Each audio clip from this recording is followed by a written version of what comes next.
Ito ang Istorya Pinas. Patuloy ang pag-iimbestiga at paghahain ng kaso para kay suspended mayor Alice Guo o Go Waping. At di umano meron na itong warrant of arrest at subpoena para sa Senate hearing na gagawin sa July 10. Pero ang pinakamalaking tanong ng taong bayan, andito pa ba sa Pilipinas si suspended mayor Alice Guo? Isa sa nakasuhan ng qualified human trafficking si Alice Guo. Ngunit giniit ito ng kampo niya at sabi pa ng isang abogado niya, mahina ang hawak na ebidensya ng kinauukulan laban sa kasong human trafficking para kay suspended mayor Alice Guo. Grabe talaga tong mga abogado ni Alice Guo, patay deny talaga. Ayon pa ng PAOK na talagang mananagot at makukulong si Mayor Alice Guo dahil kung sakaling i-deport ito, anong bansa ang tatanggap sa kanya? Sabi pa ni Winston Casio, she has lost the right of a Chinese citizen. So isang posibilidad itong si Guo ay maging stateless. Ouch, napakasakit nito.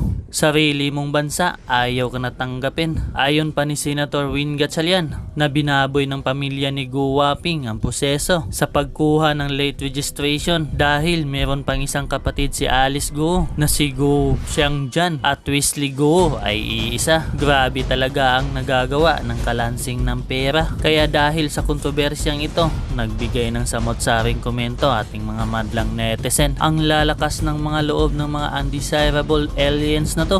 Naging mayor pa ng isang bayan ang babae. Wala silang takot. Pinaglaruan nila ang mga batas ng bansa. Ginawang banana republic ang Pilipinas. Basta may pera ka, mabibigyan ka ng papeles para maging Pilipino. Ang saya sa Pilipinas, di ba? Bakit sa Pampanga lang? Ang dami sa Cavite. Sinasayawan lang kayo ng budots. Ngayon lang nangamoy, bulag, pipi at bingi. Ang mga LGU dyan, naging mayor pa ang suspect big boss nila. Malakas talaga ang kalansing ng pera. Wala na sila. Nagtago na mula lumabas ang issue. Sa tagal ba naman binabalita, wala na kayo dadatnan. Imposible. Hindi alam ng mga lokal officer ng Bambantarlac at Porac, Pampanga ang ginagawa sa Pogo Hub.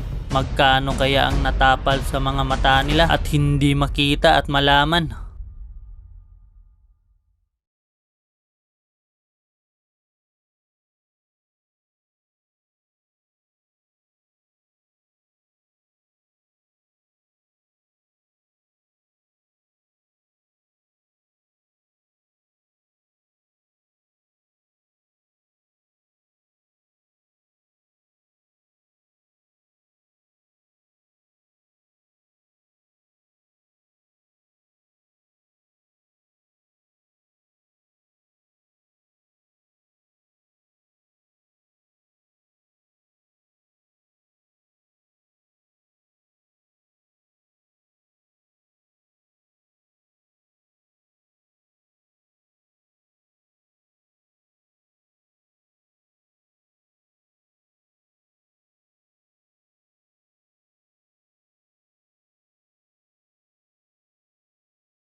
Bibigyan namin ng focus yung Porac Pogo Hub dahil kung matatandaan natin, wala sa mga may-ari ang pumunta doon para magpaliwanag.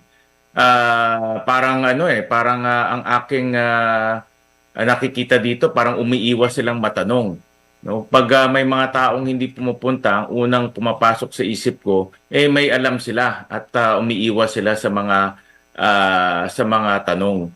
Kaya pinasupina namin yung mga may-ari ng Lucky South 99. Pinasupina rin natin yung may-ari ng Whirlwind Corporation. Ito yung landowner para sumagot at magbigay ng paliwanag kung bakit sa loob ng compound nila merong ganitong mga torture at pangyayari. Opo. Senator, itong Pogo, kasi dalawang Pogo po yung pinag-uusapan natin. Ano ho yung Bamban, Tarlac at saka itong sa Porac, Pampanga. So yung sa Porac, Pampanga na binabanggit ninyo, identified po ba kung mga Filipino o mga Chinese, yung pong mga investors dito, yung may-ari ng lupa o yung nagtayo nito mga ng Pogo doon? Ninfa, mga nakita naming mga Pogo Hub, merong mga Chinese na sindikato ang mga nasa likod nito, mga dayuhan na mga sindikato. At meron silang mga partner na Pilipino. Ganun din nakita namin mga setup. Sa mga incorporation papers, sa mga ebidensyang nakikita namin, yung may Chinese na sindikato na nasa likod nito, tapos meron silang mga local na mga partners o local na ginagamit. Nag-a-apply ng permit, nakikipag-usap sa government official. Marami kasi dito sa mga dayuhan ay hindi marunong mag-Tagalog o mag-English, kaya gumagamit sila ng mga local na mga kakilala nila o local na partners. At ito yung mga gumagalaw para makakuha ng permit at papeles. Dito po ba sa Porac, Pampanga, sir, nakita din ho ninyo yung inyong nakita doon sa Pogo sa Bamban, Tarlac at sa iba pang mga Pogo na yung mga Pilipinong pangalan, yung sinasite ng pangalan, apparently hindi sila talaga incorporator, so kaya naman hindi po matuntun yung address. At Nympha, medyo malabo yung pagdating mo sa akin. Sir, ulitin ko po yung question. Nakita nyo nun ba dito sa Porac, Pampanga, Pogo, yung pong nadiskubre doon sa ibang mga Pogo na yung mga Filipinong nakadeklarang kasosyo, apparently hindi totoo o kaya hindi malocate. Tapos yung mga address din nila na nakadeklara ng mga Chinese, hindi din pumatunton.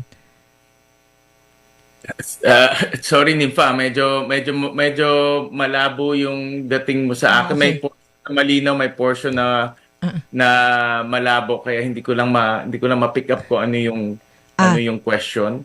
Yes. Pakiulit ng ulit one more time. Sir, ito po. Yes sir, ito po na maliwanag na tayo, sir.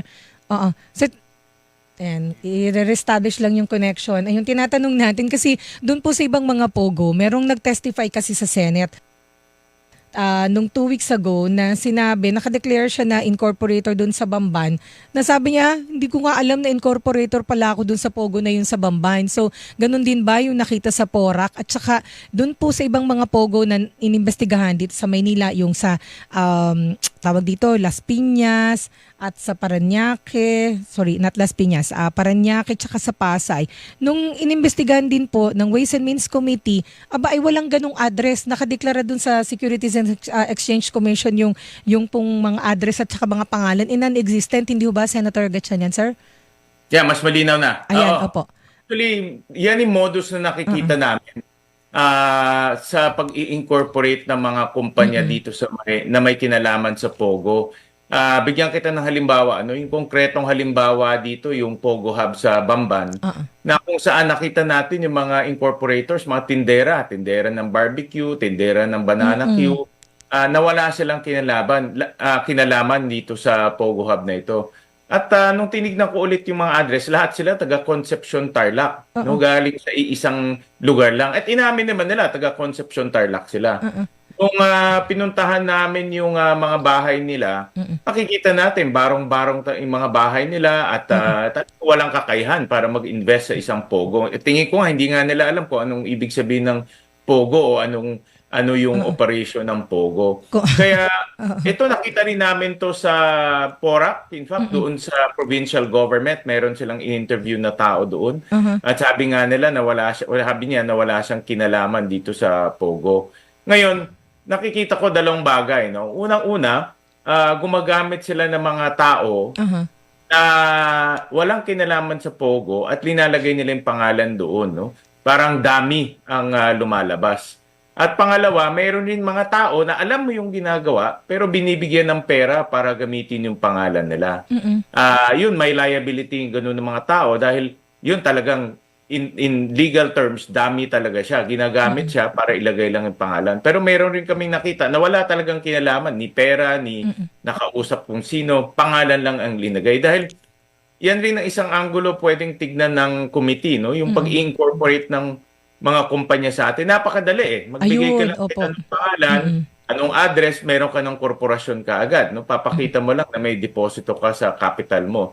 Pero yung as to the authenticity nung mga incorporators, yan ay medyo kailangan tignan. Tingin ko diyan ang nagiging butas, no? Dahil nga ang linalagay ngayon ng ibang mga tao, mga peke o mga taong walang kinalaman sa pag-incorporate ng kumpanya. Ayun, isa yan sir sa pwede nyong gawa ng panukalang batas ano ho kasi in Correct. aid of legislation yung sa Senate eh. Naman kayo sir, ang dami ng naimbestigahan ng Senado at ng Securities and Exchange Commission na maraming nairehistrong negosyo pero pag chinek, dinoble check yung tao non-existent o kaya naman existent siya pero fictitious yung address. Tama. Oo. So, Tama. Ito kailangan tignan rin ng Security and Exchange Commission. Baka kailangan nila magkaroon ng random probity check. Alam ko, napakadaming korporasyon nag-incorporate. Alam ko rin dahil sa ease of doing business, hindi nila tinitignan isa-isa yan. Pero dapat siguro magkaroon ng random at magkaroon lang ng random validation post-incorporation para malaman kung totoo. Kasi for example, doon sa Banban, nakita namin ginamit si Winnie Lim at si Lin Wenyi. Dalawang tao inilagay nila sa isang korporasyon. Alam naman natin na iisang tao lang to. So ang ibig ko, ang lumalabas na maraming tao, siguro hindi lang naman tong kaso, no? May ibang kaso pa, na ginagamit yung incorporation papers para palabasin na lehitimo sila, legitimate sila. Pero hindi naman dahil nga yung mga pangalan, pare-pareho o yung mga pangalan, bogus ang linalagay. opo.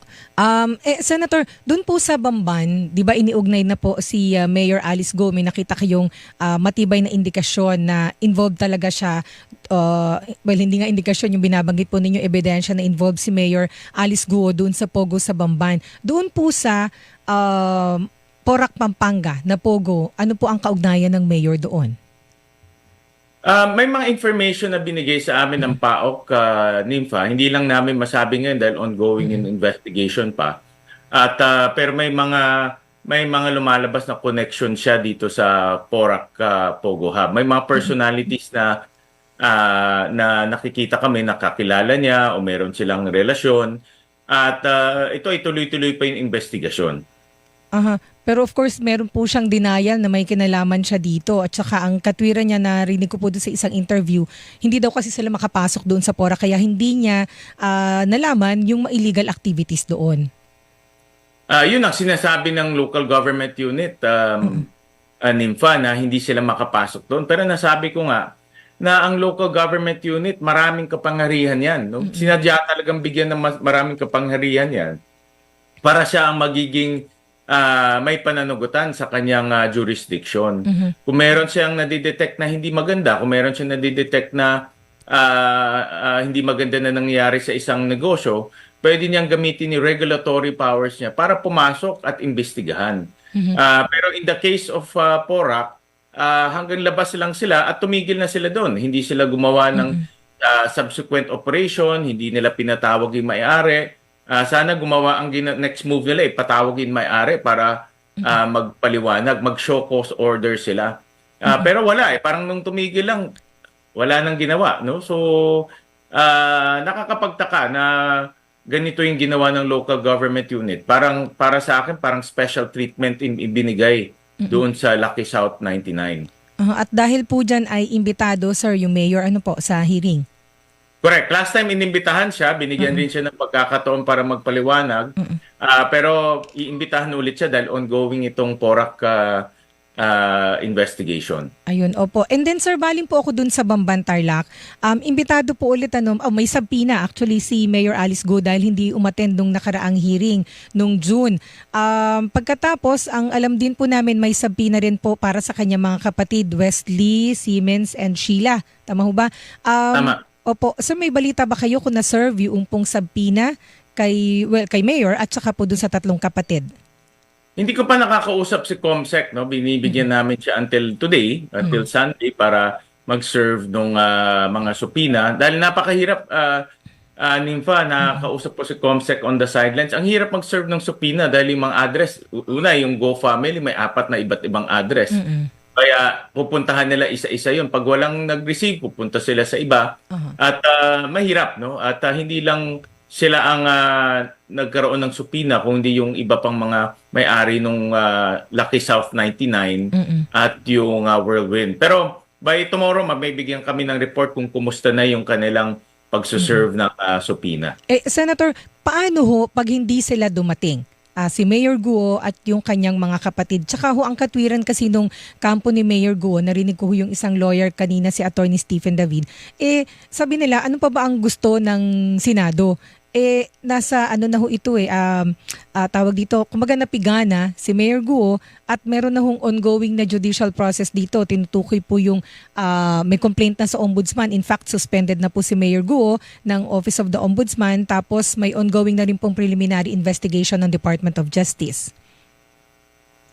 Well, ongoing itong investigation, ano? So, independent naman ang Senado sa mga ongoing judicial investigation. Alam naman natin yan, in aid of legislation, iba yung aming objective. Dahil nga tuloy-tuloy ito, nasa discretion ngayon ng mga senador kung iimbitahan siya o hindi. At magbigay rin linaw. For example, bigyan kita ng konkretong halimbawa. Alam naman natin na nagsinungaling sila sa kanilang birth certificate.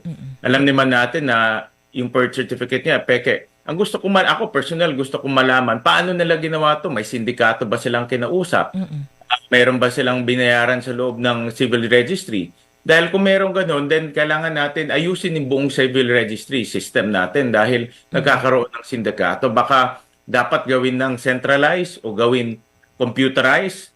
Ngayon kasi, bawat LGU may kanya-kanyang civil registry at hindi ma-monitor ng central yung galaw ng iba't ibang civil registry. So, hindi natukoy na kung sino yung kanyang kanyang totoong identity. Pero ngayon titignan rin yung proseso kung paano sila nakakuha ng ganitong peking birth certificate.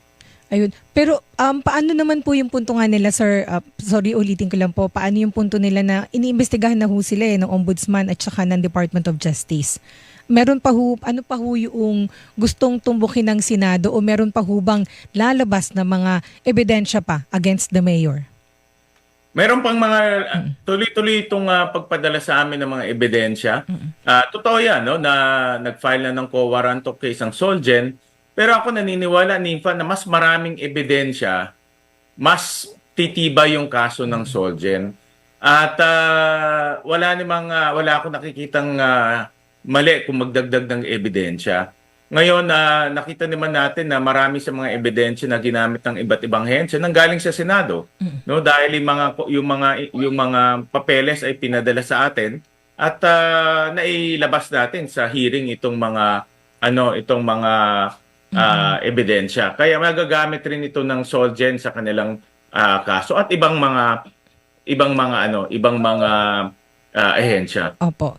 And then sir, kayo ho yung naglabas, sir, di ba, ng mga document na nagpapakita na pumasok sa bansa bilang Chinese at may Chinese passport si Mayor Alice Guo, siya bilang Guo Huangping at saka yung kanyang kapatid yung Wesley Guo. Doon ho sa dalawang kapatid pa, yung Siemens and Sheila, may ganun din ho ba kayo nakuhang document, sir? Unfortunately, wala pa sa amin yung document ito. Tuloy-tuloy yung paghahanap ng BOI ng mga dokumento dahil medyo matagal-tagal na ito at sabi rin nila yung mga records ay nakatago na. So, pero tuloy-tuloy yung aming paghahanap rin sa mga iba pang mga kanyang kapatid dahil ganun rin, no? Gusto natin ma-establish na yung kanyang pamilya ay pumunta dito bilang Chinese citizen. Mm-mm. At na-establish na rin natin na walang naturalization process na nangyari. Kaya ibig sabihin hanggang ngayon ay Chinese citizen pa rin sila. Ayun, oho. And then sir, di ba ho, nakasapina na nga si Mayor Guo at saka po yung kanyang mga kapatid. Papaano po pag hindi sila dumating sa July 10? Masasite sila in contempt at maaaresto sila. Pwede mag-issue ang Senado ng arrest warrant para maaresto sila dahil lumabag sila sa supina at na-cite sila in contempt. Tsaka naalala ko sir, di ba yung pagka nagsisinungaling, sa tingin po ninyo nagsisinungaling, kino-contempt na ninyo. Sa case ni Mayor Alice Guo, although dun sa unang pagharap niya, nakita na ninyo at dalawang beses pala na pagharap niya, nakita na ninyo ni Senator Ontiveros na nagsinungaling siya pero hindi siya na-contempt. Parang tama ho ba? Kinonsider ninyo na sitting mayor siya at the time. Ngayon naman suspended so hindi consideration na siya ay public servant na may kailangan siyang asikasuhin na constituency. So pwede siya i-contempt talaga. At that time, dahil siya ay isang lingkod bayan, Opo. binigyan natin ng mas malawak na Leeway, sir. kumbaga leeway. Nagbigay tayo ng leeway at binigyan natin siya ng panahon para magbigay ng paliwanag. Dahil nga incumbent public servant siya at constituents ang mga taga-Bamban ay constituents rin natin. Opo. At magkakaroon ng butas kung siya ay makukontempt at makukulong dahil sino magpapatakbo ng kanilang LGU. Kaya binigyan rin natin ng consideration yung pagka-mayor niya dahil binoto siya ng tao at naglilingkod siya sa kanilang lugar. Binigyan rin natin ng consideration yon. Pero nung dumadating na yung maraming ebidensya, actually, to be honest, Nifa, ang dami pang dumadating ngayon na ebidensya. At kasi pag dumating naman yung mga papeles, hindi naman kaagad on its face value, makikita mo yung makikita mo yung problema. Talagang pinoprocess pa yan ng mga tao natin at siguro mga 1 linggo bago lumalabas yung totoong larawan. Pero ngayon, tuloy-tuloy pa rin yung pagbibigay sa amin ng mga ebidensya at may nakikita pa kaming ang daming inconsistency sa kanyang sinasabi. Kaya dahil suspended na siya, pwede siya talagang ma-cite in contempt at makulong dito sa Senado. So sir, meron pang mga bagong ebidensya po na lalabas tungkol kay Mayor? Marami pa. Personally, marami akong nakukuha.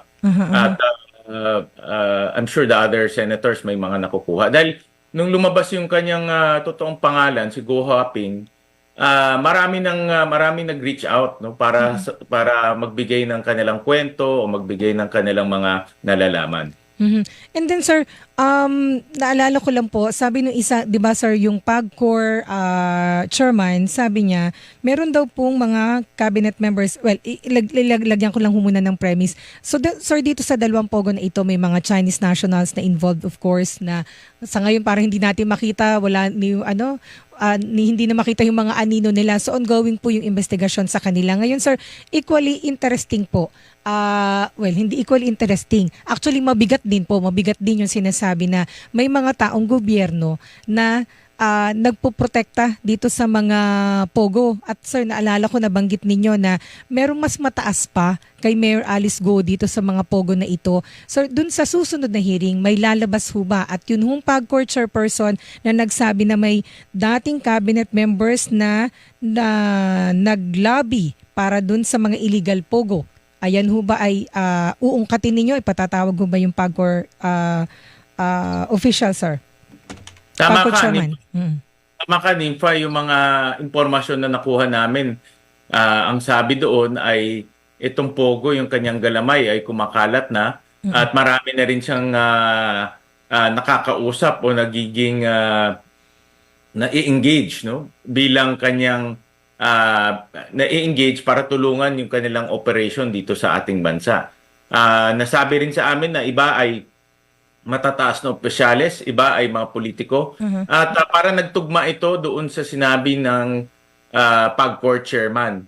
Kaya yung kanyang sinabi na mayroong former cabinet official, patunay ito na talagang itong mga pogo marunong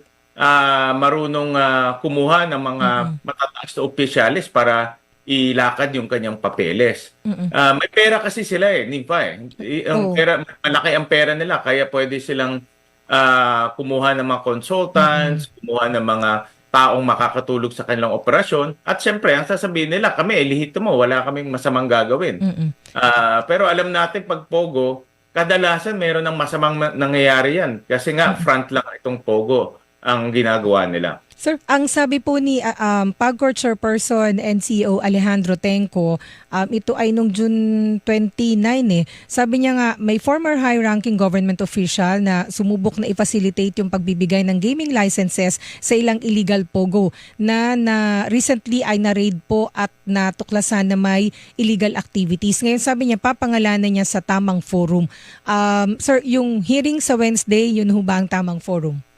At Yun ang pipiliin po ba tamang niyo? forum dahil nanonood ang maraming tao. Kaya ang aking panawagan sa kanya ay isiwalat niya na kung sino itong former department secretary. At kung tingin niya itong hearing na ito ay magbibigay ng mas malawak na impormasyon sa ating mga kababayan, dito niya na gawin. No? Para malaman na natin dahil nga ito lang ay nagpapatunay, ang Pogo ay kumakalat na yung kanyang galamay. At nakakakuha na siya ng impluwensya. Dati, at hindi natin alam, baka nangyayari rin yan ngayon. No? Dahil nga sa lawak ng kanilang operasyon. So sir, hindi kayo papayag na hindi pangalanan ni Chairman Tenco yung mga tinutukoy niya? Nabuksan niya na ito Hindi pwedeng bigyan ng buong bansa dahil nga napakahalaga itong impormasyon na ito at itong hearing na ito ay nakita naman natin talagang madetalye. Opo. Kung ako ang tatanungin, dapat dito niya nang isiwalat kung sino itong taong to. Sir, ilang questions na lang tungkol dito sa Pogo. Ang dami na ho ninyong mga nadiskubre dito, na-establish na may kakambal na mga krimen itong Pogo. Sir, yung Pogo pa lang na inimbestigahan ninyo sa Las Piñas, Parañaque, hindi ba Pasay? Ayan, nakita rin ho namin, nakasama ho kami doon sa pagpasok sa mga Pogo na yun, na talagang maraming scamming, may patayan pa, may mga sinasaktan. And then, ito, na-discover din pati yung sa Pampanga, yung sa Bamban-Tarlac. Ngayon sa ang dami ng information, kayo ba sir, nagtataka bakit hindi pa ito ipatigil ng presidente at are you hoping po na magkaroon ng policy statement dito ang Pangulo sa kanyang State of the Nation address? Kaya nipa ako nananawagan sa ating Pangulo na itigil na itong Pogo sa ating bansa dahil walang kabutihan ang idinudulot nito. Ang trabahong ginagawa nito ay para sa mga dayuhan lang na pumupunta dito. Makikita naman natin yan. At yung sinasabing kita, wala yan sa halaga ng pinsala at krimen na ginagawa nila. Hindi natin maikukumpara yung krimen na nanggagaling dito sa Pogo at hindi natin pwedeng gamitin yung kita para i-justify yung operations ng Pogo dito sa ating bansa. Kung meron mang isang negosyo na nagdadala ng krimen, kahit na malaki man ang kita natin dyan, dapat itigil dahil nakakasira yan ang ating lipunan. Ngayon, naririnig ko kasi yung kita malaki raw yung kita. Nangihinayang po kung ilang bilyon ho yun. Correct. Naririnig ko na merong lehitimo, merong illegitimate. So, sa akin, basta merong krimen, dapat itigil dahil sarili na nga nating yung sarili nating krimen napakadami na no at kung dadagdagan pa natin lalo na mga ganitong organized crime napakahirap dahil hindi titigil to at baka naniniwala ko na sa susunod na panahon ita-target na nitong mga sindikato to yung mga local mga walang wala naman silang respeto sa batas natin kaya madaling targetin nila yung mga local at gawan nila at malalagay sa peligro yung mga sarili nating kababayan. Tsaka sir, yung sa kung krimen ang pag-uusapan, ito po, ang sabi ng PAOK iniimbestigahan na yung possible link sa Pogo nung 9 na foreigners na natagpo ang patay sa iba't ibang lugar po ito sa sa Pampanga. O iba't ibang lugar to, mayroong pong Chinese, alam ko may Vietnamese. Nakakakilabot sir, 'di ba? Yung mga kakambal nitong krimen. Talaga. Sir, isa na lang. kasi dito po sa Pogo, 'di ba, may nakita doon sa sa Porac, Pampanga na mga uniform, military uniform daw po ng mga Chinese.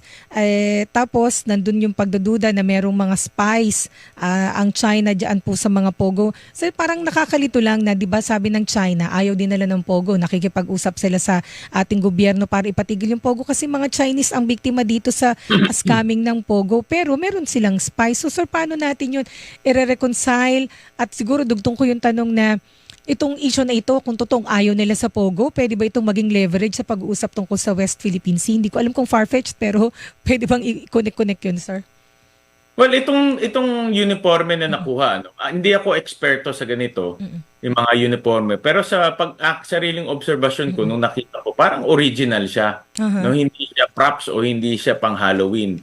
No, parang original na gamit doon ng mga military at police. Ngayon, sa China, marami rin mga scalawag dyan eh. Marami rin sila siraulong mga Parang dito din sa taong atin. nagtatrabaho sa gobyerno. Tingin ko marami dyan ay kumalas, pumunta dito. Dito sila nagtrabaho dahil inakit na malaking pera. Ngayon, yung spying, yan kailangan pang imbestigahan ng mabuti. No? Dahil so far, wala pa ako nakikitang